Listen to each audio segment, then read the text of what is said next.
What is going on, ladies and gentlemen? It is I, Randy Blar, TS Mole Gaming, bringing you another fantastic Sea of Conquest video today. In today's video, I am a little bit under the weather, so my voice is an octave deeper. My cojones did not drop yet, so it's really just the illness. But I am here playing Sea of Conquest, and I'm going to be showing you guys a brand new build that we were messing about on this weekend's live stream on our Sunday Fun Day. So this particular build we put together on the stream, we refined it on the stream, and I made some additional tweaks. Let's take a look at it now because it's really, really exciting. It's a 6-ship build that you can run as free to play if you would like, okay? So without looking at the trinkets themselves, let's take a quick look at the build, okay? Overall, we have the Ahab, Obi, and Wanda on here. I'm using an elixir trinket to get more rage regen. But really what we're focusing on right now is gem and ship parts, okay? So the gems and the ship parts are running on the flagship are going to be Sacred Guardian for the ship parts, and we'll cover the gems in a minute. For the Warhammer, we are running Bones, Onimusha, and Luna. We are using Yamada. This is the Shelter of Yamada ship set. This is going to make me very, very, very tanky. Okay, overall damage stats on this ship are just under 100% crit rate, just under 200% crit damage, 109.3% crit resistance. So this makes this ship incredibly, incredibly tanky while still putting out pretty solid damage. The Orochi is using Blade of Freedom, okay, on this ship. However, we are switching to a crit resistance figurehead. This is going to give me incredible crit resistance on this ship as well. What does that crit resistance look like? 78%. So we're not quite at the 100% and 109% mark where the Warhammer's at, but we're using Blade of Freedom. We have over 100% crit rate, still a little bit less than 200% crit damage, and still really, really respectable crit resistance. All right, and again, I just want to focus purely on these particular figureheads, the ship sets we're using, and the gems for this massive crit resistance setup. You may already remember from seasons 2 and 3 when I was running full tank builds with 80 to 120% crit resistance on every single ship. Well, the total amount of crit resistance you can get this season is a little bit lower because they divided the crit resistance gems into crit resist and reduce crit damage received. So my overall crit resistance is a little lower than previous seasons. However, I also have a unique stat where I'm reducing enemy crit damage received, which we'll talk about in just a second. Here we have the Goddess Ajit. This is probably the highest damage ship in this build. Really, really incredible attack. 2-piece Fury, 2-piece Blade of Freedom with a crit resistance figurehead. Okay, and if you are free to play and you do not have a crit rate trinket to put on Ophelia or Sharky, you'll probably be using a crit rate figurehead on this. So keep that in mind. I'm at 78% crit resistance with this, and that is with the 31.25 figurehead. So if we drop this, then we'll be a little bit under 50% crit resistance overall, which is still fantastic if we are using a crit rate figurehead, okay? So you can still achieve tremendous, tremendous value in this build by reducing enemy crit rate by over, about 50% as free to play without the crit damage trinkets, okay? In general, the Stormbringer is using the bait ship build we talked about the other day. The Stormbringer has Sacred Guardian ship set on this, which has a crit resistance sail on it. Okay, and it is using a taunt trinket on Titus Slate. Now you can run this build as well without Titus Slate if you just have Eileen. You can also use Barnacle, but this build is so strong as a bait ship build because Hammer Tornquist at 3 stars, okay, has a strong chance to apply taking on water when the enemies hit your ship with any type of damage. This is really, really great. I highly recommend using Hammer Tornquist on this ship instead of Barnacle. If you have Hammer at least 3 stars, you can make this build work really nice. So Hammer is taunting a ton of stuff to his ship between the 238 total bonus aggro I have, between the Eagle Shield and the stacking aggro from Sacred Guardian set. So I'm able to pull a lot of aggro to the ship. It does a lot of tanking. It applies a lot of taking on water, which gives ally more rage and overall makes the ship still do good damage, even though I have no crit on this ship, okay? And I have over 102% crit resistance. And finally, the Crimson Sentinel is using 4-piece Fury. You don't have to have 4-piece Fury. I'm using it to apply burning debuffs on the enemies. However, this ship has been dying the fastest. So even though I have Cordelia with a healer trinket that has high constitution, and I'm using a ship that has 7% bonus HP on it, And I have really, really great HP and armor on this ship. I essentially am still dying fast because, again, this is the without the crit resistance figurehead on. I'm only at 46.7% crit resistance, and this is not a tanky ship set that I'm using. This ship set gives no HP, no bonus armor, so it's really just coming from Cordelia and the ship itself. However, the ship still pumps out a lot of good damage and it debuffs the enemies. However, if you do not have this, I would highly recommend you use Sovereign of the Sea set or Blade of Freedom set with a crit resistance figurehead. Okay? Those are the setups. Let's talk really quick about the sponsor for today's video, GemZ. All right, folks, GemZ is the sponsor for today's content. If you want to use some of these in-game spender mechanics, such as the Wheel of Fortune, or maybe the throwing Wheel of Knife Doom for the other heroes, you are going to have to spend a little bit of money in the game. Yes, you can get knives for free through many different mechanisms. However, you're only going to be getting about 30 to 40 per month for free maximum, so I highly suggest, if you do want to get these heroes above the 3-4 star rank, that if you're going to spend money in the game, you investigate GemZ. GemZ will save you a ton of money, okay? Check them out now. You can get $100 packs for $85 in-game. Link to their Discord is in my description below. Thanks, GemZ, for sponsoring today's video. Alright folks, I'm going to show you a few reports that I was testing against some of our friends from TBS earlier today. I was attacking a lot of different people, had a lot of people attacking me, just anybody at this port, and then actually Crusher and Kiwi Cat and Serena and a few other folks came out to aggressively attack us, which was fantastic. We got a lot of great testing in. The way this build performed was pretty solid. Overall, you still have pretty high damage coming from the Orochi and from the artillery ships, and your damage is a little bit muted from the Warhammer and from your overall Stormbringer build. However, there are many other reports where the Stormbringer did even better in combat, and I think this report is a little bit skewed because these two ships did die earlier than the other ships. Let's open a few other ships here, a few other reports here, and check it out. This is against somebody who's a little bit lower power than me, but overall fairly strong enemy level 42 with a bunch of maxed out heroes as well. Okay, and this build performed a little bit of a better picture of how the build performs without having a couple minions down. The Warhammer was top damage. It still did great damage overall. We had solid damage from the Orochi. We had solid damage from the artillery ship. We also had solid damage from this particular ship where Hammer Tornquist actually outdamaged Adeline here. And we had our Crimson Sentinel doing great damage as well in this short fight. Keep in mind, both the Stormbringer and the Crimson Sentinel get more damage that builds up over time as you get your stacks. So in a shorter fight, they do lower damage. This is a fight where I was jumped by a lot of people. We had a lot of TBS and Nox attacking and killing us, including Crusher. He came out and chained me. Serena here. And this build still did decently with all these people attacking me.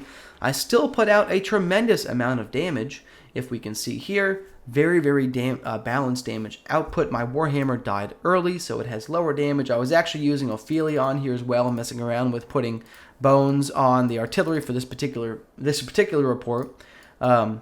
But overall, the performance of this incredibly tanky set, ship part bonuses, is really, really great. In addition, we'll go to some straight clashes. We had some other one-on-one fights just to look at for your information. And this build is performing nicely. I'll talk about the gems that are in the build, and I'll talk about which builds I prefer at the end of the day. But let's take a look. Shout out to Glare. Love you long time, Glare. Okay. She attacked me here with her revised build. And she did very good against me, considering she has much lower power. Okay, almost, what is that? I can't do math. 6 million power below me. She did a great job. And in general, you can see here that the bait ship, the Stormbringer, received higher damage than many of the other minions. However, she was able to land some critical strikes against my artillery and my Crimson Sentinel because those are both in the little bit lower crit resistance range. Okay, the artillery ship's at 78%. The Crimson, as you know, is at 46% crit resistance. Let's take a look at some reports against Rue. Okay, this is somebody who is, 7 million power above me. Okay, and we performed pretty well against Rue in this report. Rue is level 45, again, almost a little bit over 7 million power above me. We performed fairly well considering this is not a one-on-one build. This is a team fight build. It did a great job. A ton of damage redirected to the bait ship. We'll actually play this battle for you if you like. You can see which ship dies first, which ship gets taken down first, and then we'll take a look at the gems. So it's definitely exciting. And the goal of this setup, again, is to reduce the enemy's critical abilities substantially, as well as boosting my own overall tankiness, armor, and healing, helping me last longer while pumping out a lot of damage. And the Stormbringer is still alive. It clearly is redirecting a lot of damage to it, but it was still alive at that point, and we did fairly well. We almost killed a few of his minions, okay, which is fantastic. So the Stormbringer lived till the end. I think the flagship died, or well, close to the end. It did a pretty good job. In this particular report, it actually was almost the top damage. And you can see Hammer Tornquist with this taunt ability redirecting damage to my own ship, and then applying taking on water to enemy ships when I take damage.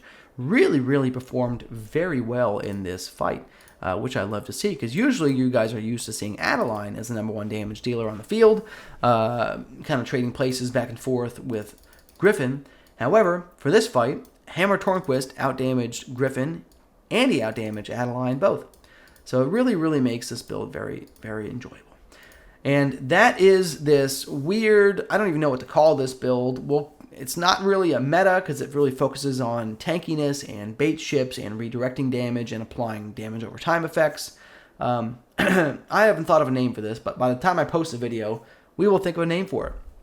And again, I apologize for having my voice sound like gravel. I am currently very sick and on medications, like the Mucinex stuff and some allergy meds, trying to get over it. But I was so excited about this video on today's stream that I wanted to publish this for you on Monday morning. Okay, into the gems themselves, guys, because this is really interesting. And if you want like a really detailed look at gems, I'll do an additional gem video that clarifies this even further. However, you can also watch the live stream where we spent about 40 minutes talking about gems. We looked at other people's gems and things like that. So check Sunday's live stream. Maybe head towards the middle point to end point, and you'll see 30-40 minutes of gem conversations and testing different gems. Okay, but for this build, I'm currently using almost all greens. I have 2 red gems thrown in here to get some additional set bonuses, as well as boost the crit rate on my ships. While running all crit resistance figureheads, that means my crit rate is actually really low on a lot of ships, and I really actually needed to add this additional 8% crit rate to get into a healthy place. But I was also able to, through that, unlock 2 different set bonuses that gave me additional tanky stats. So I was able to get 5% HP and 5% attack from switching these couple red gems in. So I still had a lot of good tankiness coming out of this from the set bonuses, and really reflected well in a damage boost for my ships. So I really am a big fan of this particular setup. It was fairly easy to achieve through my gem specialization slot conversions, okay? And I highly recommend you try out this pure green setup with 2 reds anywhere in the middle. They could be anywhere in the middle, as long as you get the 2 reds and a green bonus, and then the 2 greens and a red bonus, okay? So you want 2 greens before the reds, you can have it, and 1 green after the reds, but you can really position this anywhere you want, depending on which conversions you have randomly unlocked to date. If you have all of them unlocked to date, this should be very easy to get to the point I'm at now, but if you're missing a few, try and just put 2 reds somewhere so you get the 2 red and a green bonus, and the 2 green and a red bonus, okay? And those are the gems for this setup, folks, and that is going to put me at a total of just under 41% resistance to critical strikes. Again, this is lower than the 70% or so I had in a previous season, because the crit resistance gems are 2-part, right? They're 1/2 crit resistance and 1/2 reduced crit damage received. So they're kind of a hybrid now, and there's no other options for green. There's no HP gems, there's no armor gems, there's no pure crit resistance or anything like that. But we are able to reduce enemy crit damage received by 69.5%. So even if an enemy is able to crit me, which, as you saw in the fight against Glare and in the fight against Rue, they were able to land some crits, and some of my ships did die quicker. However, I am reducing their crit damage by 69.5%, which is a tremendous reduction. So if you have 200% crit damage, like my Warhammer does, just under 200%, and you're fighting someone with my gems, you are only going to have a 60% chance to land a crit instead of a 100 because I have crit resistance gems. This is just without even factoring in ship parts, okay? But with just gem to the ship, I personally would have 60% crit rate against somebody with these gems. And my crit damage, instead of being 200%, would only be 131% crit damage. So I'm dramatically reducing the damage multiplier on the end of the enemy's equations, even if they do land a crit, which is really, really interesting. You could argue that this crit damage reduction stat is almost more valuable than crit resistance in some ways, because there is a minimum crit resistance that you can fall to. The current theory is you can only reduce the enemy's crits all the way down to the place where they have 20% crit rate. That's the working theory I have now. We're still testing it. So if they are going to have 20% crit rate no matter what, that means 1 out of 5 hits is going to crit me. If 1 out of 5 hits is going to crit me, and they have 300% plus crit damage, that's going to be a big hit. So here I want to reduce their crit damage received dramatically, whether they land a crit or not, making it very powerful. I'm also still getting this 8% crit rate and 14% crit damage. So all of my ships have a 14% damage bonus when they land a crit. And all of my ships have this 8.2% crit rate bonus. Okay, so those are the gem specializations: 5% attack, 13% HP from these bonuses. And this is why I'm using crit resistance gems, as well as crit resistance figureheads on all of my ships. Except for the Warhammer, which is using a crit damage figurehead and a crit resistance sail, okay? And the Stormbringer, since it is using Guardian of the Storm set, the Guardian of the Storm set happens to have an attack bonus on the figurehead, but it has crit resistance on the sail, okay? So we're really getting a lot of value out of this. One additional thing I want to point out is I'm not using any crit trinkets on this. You can use 2 attack trinkets if you're free to play and 1 golden eagle shield and get the same performance I have out of this build here. Slightly lower damage, but it's not like we're leaning on a couple maxed out crit trinkets.